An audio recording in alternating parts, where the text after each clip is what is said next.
So their problem was, I'm being underpaid. I know approximately by how much from somebody else in the company. I don't know how they know the salary, but they know it. They said they have 2 years of experience in me, but they have a substantial scope of responsibility. So I pulled some research on their compensation. That's pretty typical for what I do. And I found out that they're making, based on current market data in their area for what they do, they're making about 30 to 55,000 less than they could be making. And then I outlined different career paths specific to their industry and their role that they could pivot into or move into if they decide to leave this job, and or leverage all that data for getting a promotion through their employee review cycle. Nice. But they were blown away by the document I created. Like I mean, like, you GenSpark? did not have to do. I should show you the email. Says you did not have to do all this. I'm like, not a problem. GenSpark? What training was that from? Do you remember the one where it was a GenSpark one? But do you remember when we were going over just identifying our individual market positioning and all those major awesome prompts? Yeah. Yeah, I literally only use the first one. Not because the rest of them aren't valuable, but the amount of information and clarity I provide to people from just doing the first part of that training, just the first prompt, it's like so mind-blowing to everyone I show it to. They're like, holy crap, I'm not doing any of this. I had no idea I could take these directions. I didn't know that I had this much value like within what I currently do. Not even from the perspective of I'm underpaid, but I did not know that I could turn this into an offer. I didn't know my relevant value to the business. You know, by comparison, my salary is an absolute steal. So you're showing them the outcome, right? You're not showing them GenSpark. No, they see that I'm doing it. I show them exactly how I do it. Oh. And then I also tell them, we don't talk about GenSpark. Right. Secrets. I actually just did that to Christina Romanoff. Or what's her name? Sabrina. Sabrina. I was like, Christina? I was like, there's another? She posted something like, I think in the last couple days, specifically on GenSpark, and I always go in any of those posts like, we don't talk about GenSpark, and she laughs at it. She thinks it's funny. Secret code. It's like, I'm like, stop talking about it. don't let them know. They can't know the powers. Let them play with their chat GPT. That's exactly what I said to her. I'm like, no, we don't need MCP. Let's just keep going with ChatGPT. It's cool. Yeah, that's cool. That's all you need in life. Just prompts. Prompts are good. Yeah, just 9 business prompts. You know, I'll sell you them for $97, you know? Shoot myself. Yeah, but people are loving it. Thank you, Jonathan. Solid. I'm literally using just one piece. I mean, everything in here is like little superpowers. One little tip, it's such a competitive advantage. Like, like most people are not thinking about because we literally think about AI and productivity 24/7. If you think about it's a little obsessive. But we're always looking for, I got to teach you guys Black Forest too. Winston AI filmmaker taught me Black Forest, which is really dope as an image generator and is completely free. What? Yeah. Sarah. Quick TLDR.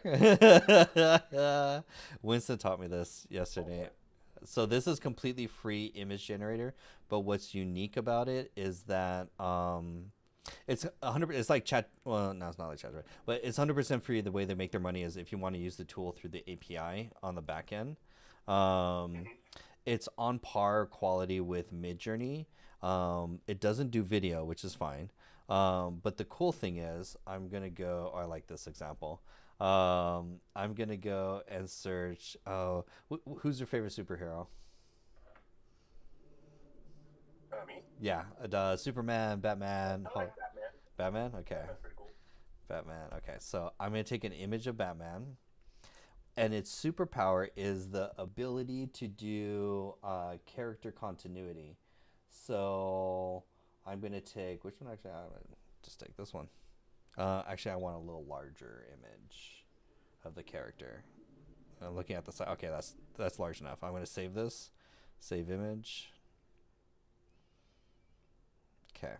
So you can create character continuity where if you drag a picture in, like that Batman, boom, and the prompt, I'm going to use voice attacks, I'm going to say, Batman fighting Superman in a epic battle with a lot of explosions in the background.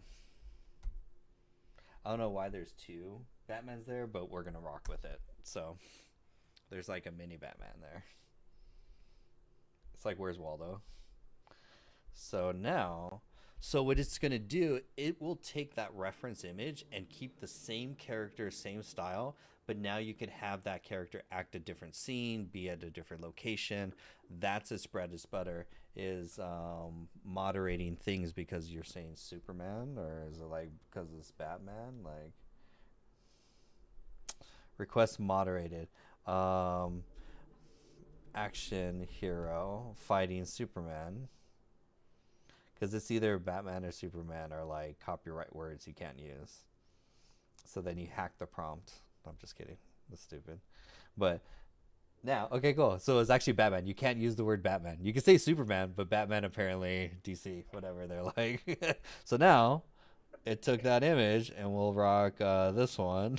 He's fighting himself. Now ask it to show him having tea together. Oh, wait, say again? To have them. Ask him to show him having tea together in a cafe. Perfect. And then here, I'm gonna download just this one. So I think save, download, and then go back, and then here,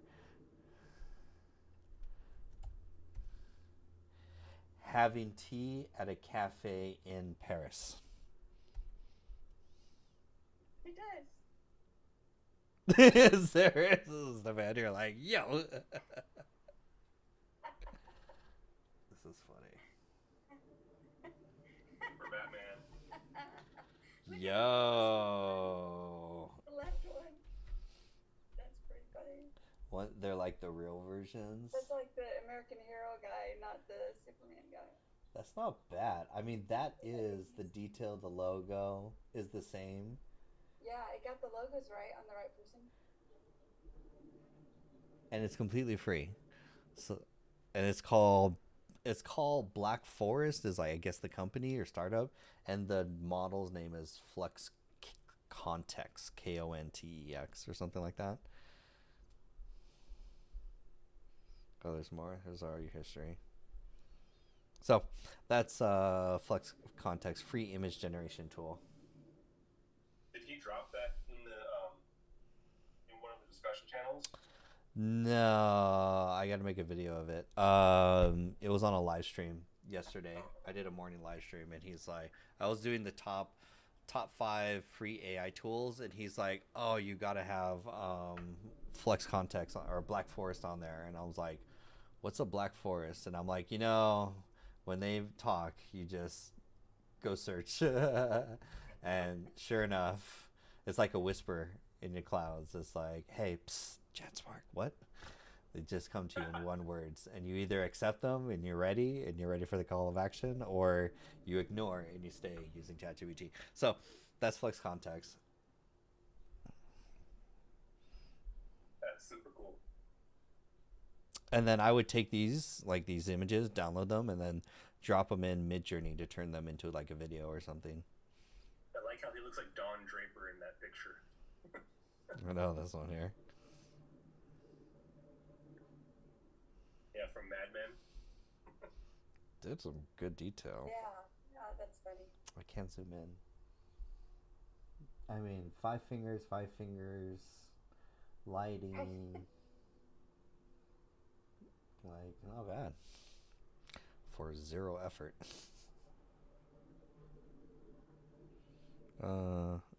Show before and oh, nice. You can show before and after. Oh, that's dope. Image, favorites, rated as bad.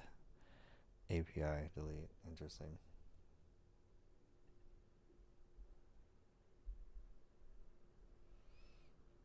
So that's one. But congrats on the offer. Mm-hmm.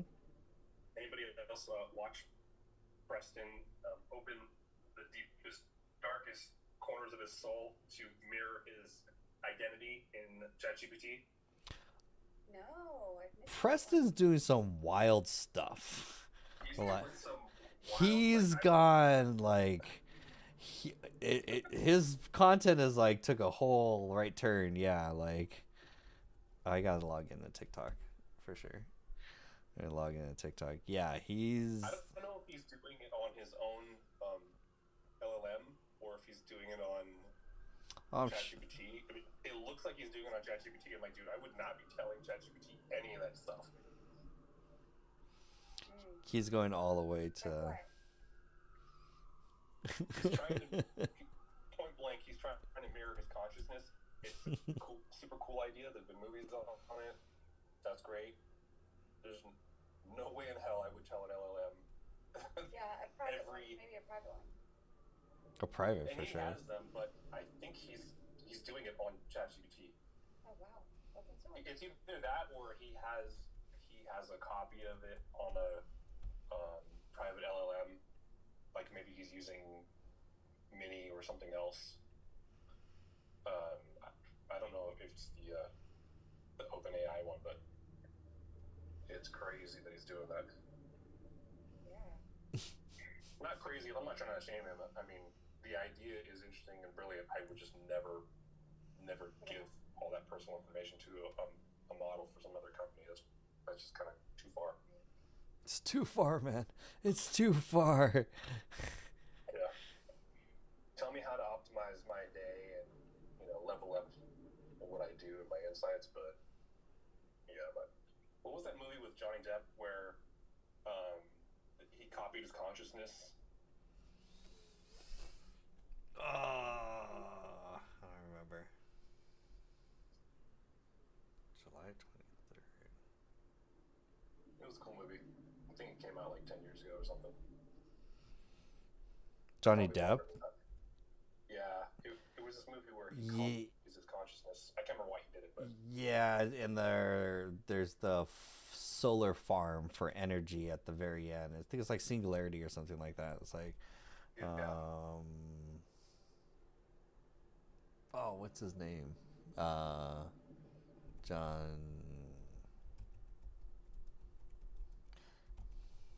Did you see that interview with Sam Altman where he kind of has that moment where he's like, I think we went too far.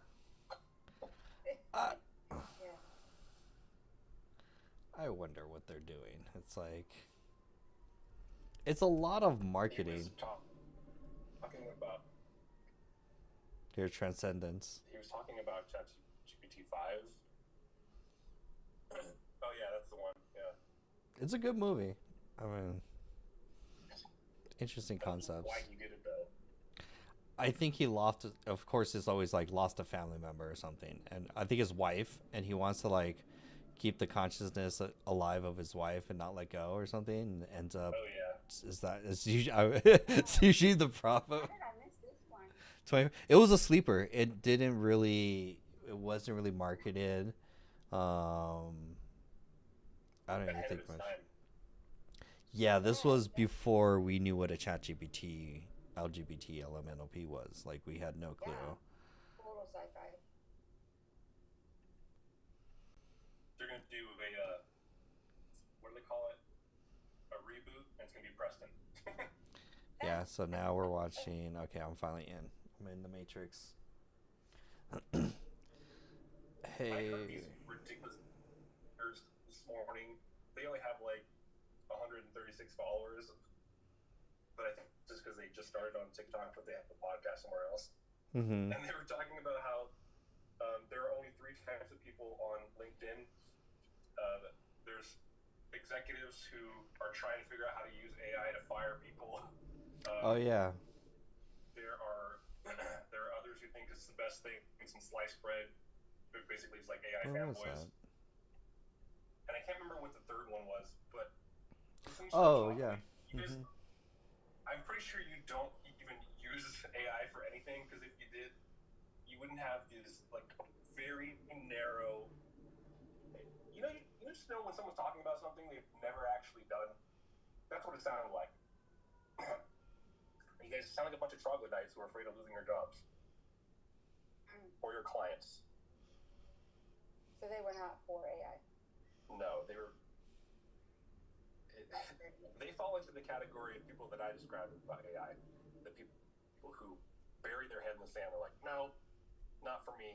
Yeah, there's the. It's cheating. I don't want it to take away my critical thinking. I actually had this conversation yesterday with one of my clients because they implied they're very, very smart and they're very tech savvy. They could take apart a computer, rebuild it, they could program it, whatever. And I get that. And they had the same critical opinion. And then I had them do something live on the coaching session. It was a group coaching session, and their eyes lit up. They're like, "Huh, I hadn't thought of that before." And the only thing I had them do was take their own experience, information, and current knowledge, and use ChatGPT to do something very specific. And I'm like, I hadn't thought of doing that. And it wasn't that I hadn't thought of using ChatGPT. It was I hadn't thought of thinking about what I'm capable of doing in this way. And I'm, yeah, that's it. We're just trying to get you into an action. Not to spend all day overthinking or pontificating about anything. Just let's get to the action. And you don't have, and actually it's kind of aligns with what Preston's doing. If you don't have a mirror or something showing you the different perspectives about your abilities or your resources or some other way of thinking, just going off of what you know today, what you're capable of today, it's very hard to see it. My former CEO used to say you're too close to the problem. And I said that's all it is, just opening your insights to other things you are currently capable of. And they had that aha moment. And I could just tell these marketing bloggers or podcasters had no idea what they're talking about. They hadn't had that moment yet. They're just like, oh, people use AI are stupid. Like, okay, you'll be unemployed, and or you won't have clients because a 17-year-old's going to come take them. Nice knowing you. Yeah. I'm going to film the video. I was like, and out of here. Find out on their own. So, not. Yeah, I have a lot of pushback with publishing and authors too, saying because they don't understand it.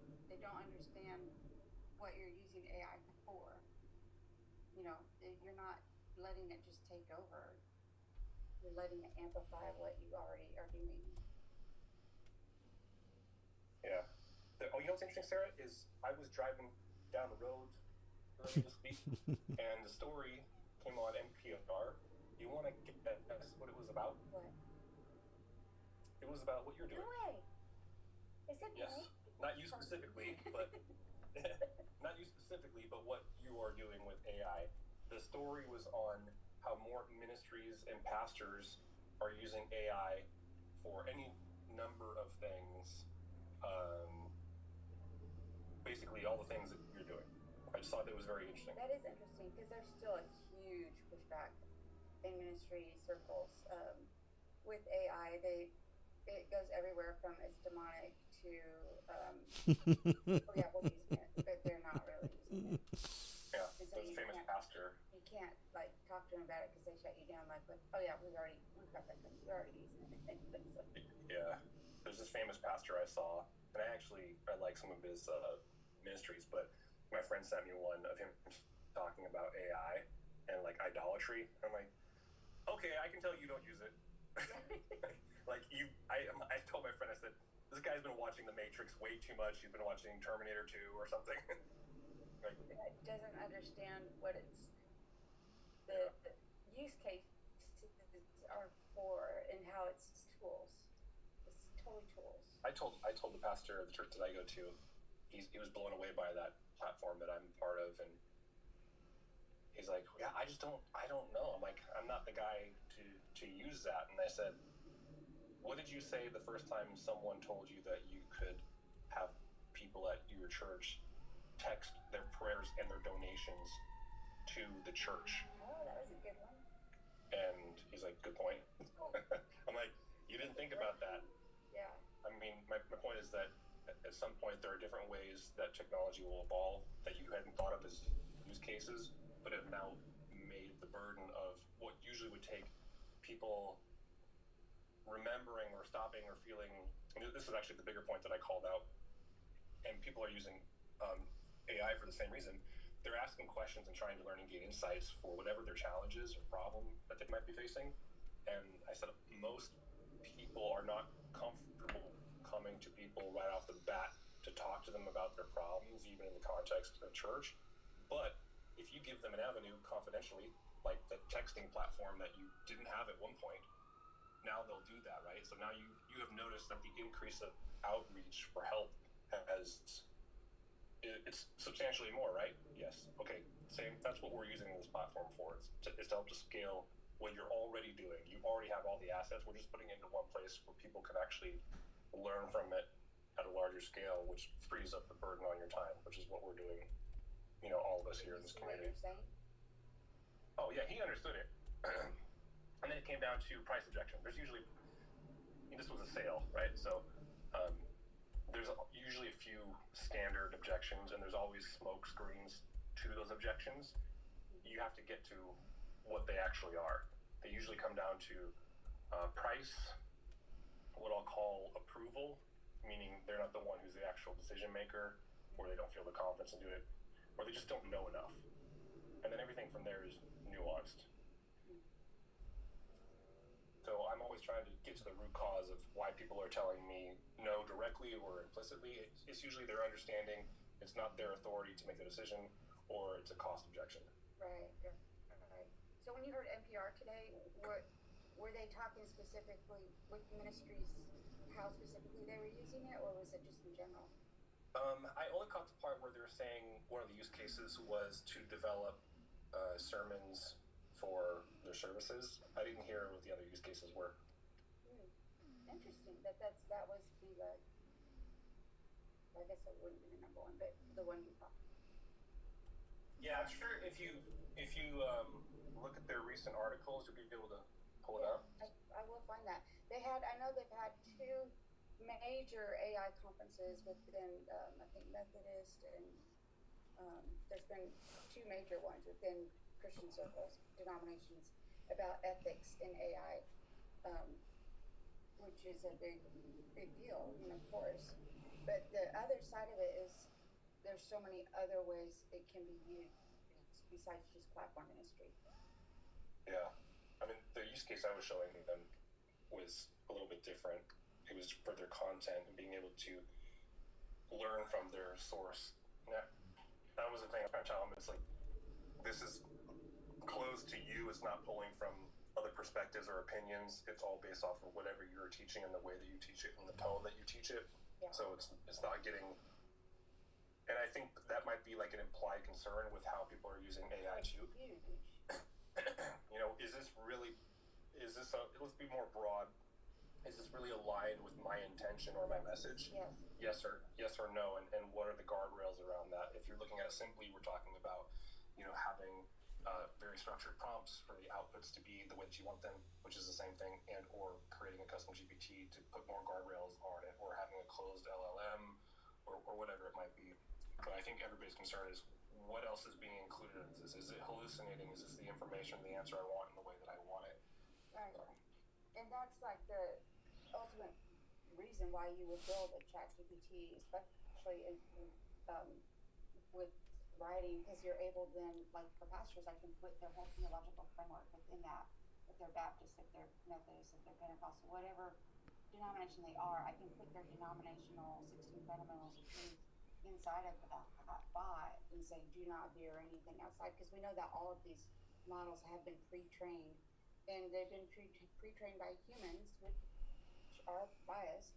So you want to make sure that if that's put inside of there, and then the values, the vision statement, the mission statement, and then their voice keeps, like you said, all of those guardrails in place on every ChatGPT that's customized for them, that they don't have to worry that it's going to get out in the weeds of something that they would never, ever say.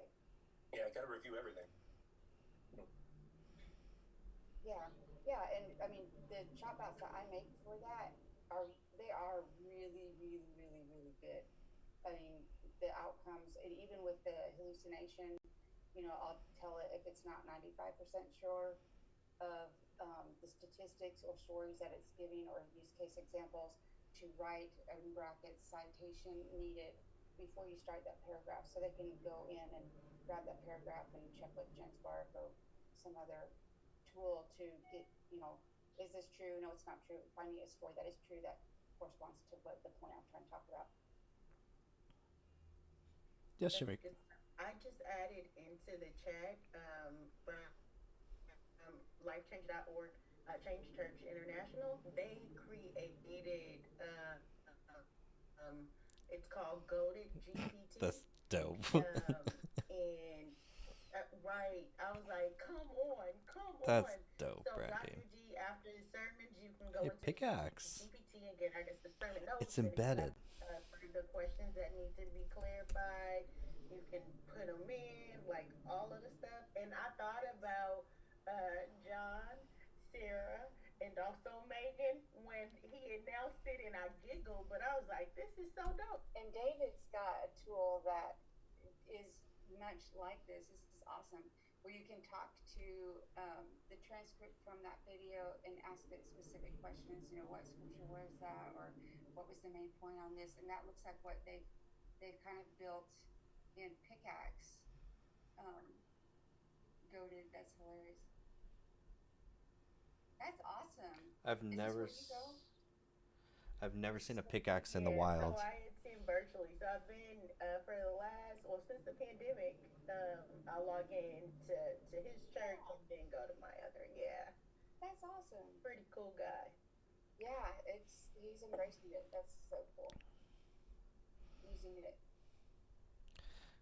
Oh, What was so the he's a name of your thing, Dave? Okay. The Regimen platform. Yeah. Yeah, it's just called Regimen. If you go to regimen .ai/leaders, you can see some of the people on there. We don't have all of the profiles public because some of them use them for internal communications. Oh, it's myregimen.ai. I'm sorry. There we go. Nice. I always forget that. Oh, I had to go to Google. No, I'm just kidding. Google. Ugh. Who uses Google anymore? Perplexity, help me. Leaders. There's no Grammarly for the URL bar, which is so sad. Okay, yeah, you should be here. Yeah. You. Hey, Dan Martell. His book is great. Yeah, cool. I need to do a video on this. Where are you? Mine is hidden Why? We came for you. Yeah. because I have it set to subscription. And these are all the public ones. Gotcha. Yeah, those are open. You can pay them for different things. There's 3 key features of this platform. One is you can upload all your video and written documents, SOPs, text files, and even reference links.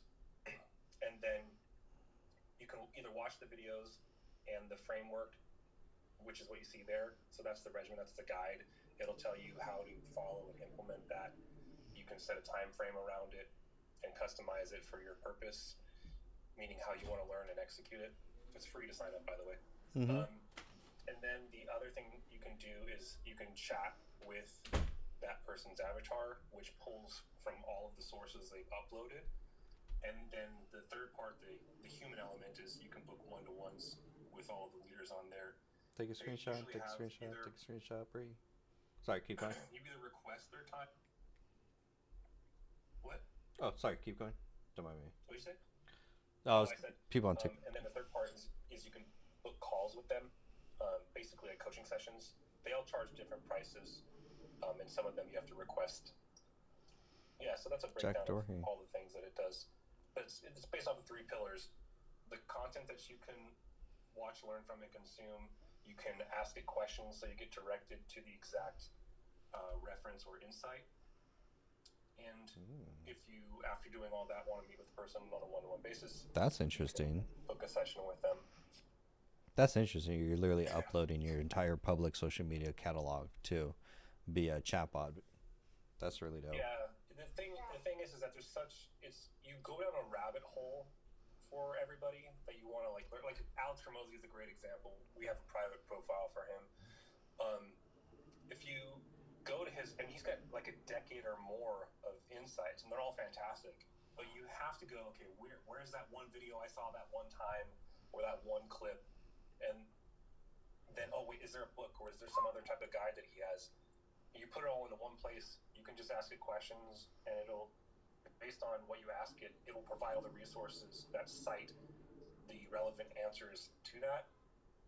And the thing about not being able to access someone like Alex Hormozi is Alex does not know necessarily what questions he's going to get. He has some FAQs, but there's probably outliers. So the other way you can use the information as a creator is start to build content around what are the questions I'm being asked that I was not aware of, or that I'm seeing that I currently don't have content or some type of SOP document or training on. And Jonathan, you do the same thing. You're like, hey, what would everybody like to learn about this week? Or we're going to do this topic, because there's so many things that will fall in terms of like the knowledge base. Mm-hmm. But I guarantee you there's like a bell curve of where people's curiosities and questions are, even though things evolve constantly, and we're really on like the 1% fringe of what we do with AI. Yeah, it's trying to get everyone up to date, trying to put together a more structured curriculum, a lot of that stuff. I have to call it there. I gotta hop into another meeting, but awesome today. I'll do a post. It's already technically uploaded for Nika's workshop that she just did, so I'll post that in the community with the whole transcript, which would be nice.